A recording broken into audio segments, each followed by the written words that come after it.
Joined today by head coach Joel Taylor and senior Caleb Highley. Coach, I'll start with you first.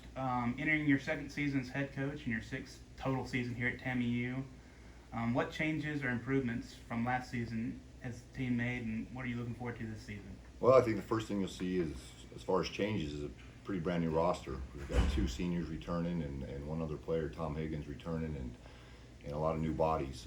The other change is we have a lot of underclassmen for the first time probably in Division II history here at TAMU. We've got 6 underclassmen of our 12 guys that are on some sort of scholarship. So a lot of young guys, but that's a good thing in a lot of ways because they're eager and willing to learn, and so the locker room atmosphere, the camaraderie, all that kind of stuff has been through the roof. The other changes, we only brought 12 guys in. We're keeping our family really tight and really close, and I think that's so far paying off. As long as we can withstand some adversity early, I think we'll be fine. Okay, you mentioned basically having mostly a new roster this year. Of the new guys, who do you expect from that group to kind of make the most immediate impact? Or is there a couple of guys that you expect to make an impact? I think all of them. I think we did a really good job of finding guys. I think Caleb would agree that in the locker room we got guys that can play, and if one guy is struggling one day, we got guys that can step in right away. One of the guys we've been really pleased with so far is Matija Nalkovic out of Utah State Eastern. He's come in and taken on a leadership role right away. We've only had 3 practices. Don't ask me why Division II only has 3 practices under their belt, but Caleb's been practice player of the day. We vote on that every day as coaches, practice player of the day, and Caleb's been it twice, and he's been the other one. So through those 3 practices, so he's one that we're really excited about just because his maturity level and how hard he's working. But Calvin Fugit, Ryan Burt, other JUCO transfers, Noah Jones, and then our freshmen they're a little bit behind just because they're freshmen. But the talent level and the ceiling for those guys might even be higher than our junior college transfers.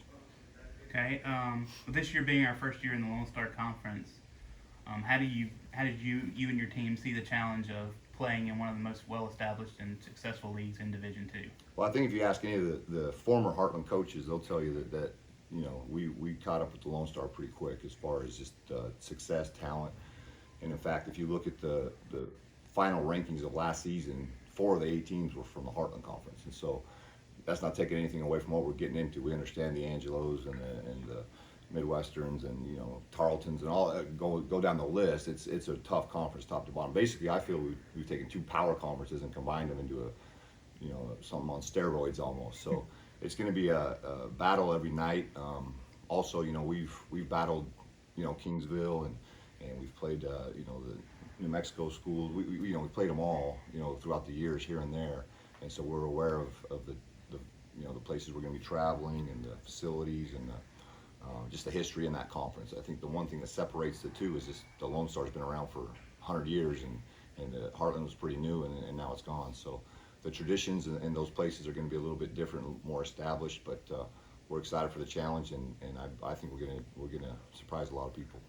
Okay, Caleb, this being your senior year, is there anything in the offseason you did in particular to kind of work on and improve your game, or what are you most looking forward to this year?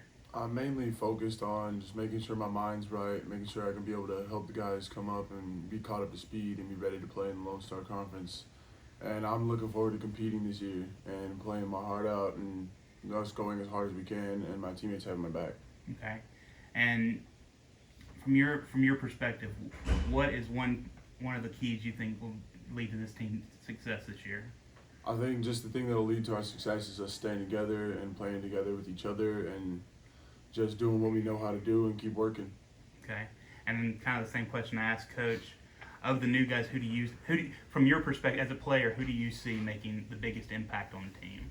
I honestly think they'll all make an impact because if you're on the bench, you're talking to me or helping me understand what I have to do, and then when you're on the court, you're doing what you have to do to get my back. So I think everybody's going to make an impact immediately, honestly. All right, thank you. Coach, any final comments you want to make before we wrap this up? I think just to tail off that question there, we don't have a superstar. We don't have a guy that we can get the ball to and say get out of the way and go get us a basket. So. But we do that on purpose. We want guys that are going to play together, and I think any coach that understands the game of basketball is going to tell you buy-in's the most important thing. And so if we get our guys to buy in, then I think that we can beat anybody in the country. So we're excited and we're ready to roll, and go Dust Devils. All right, thanks, Coach. Good luck this season. All right, thank you. Mhm.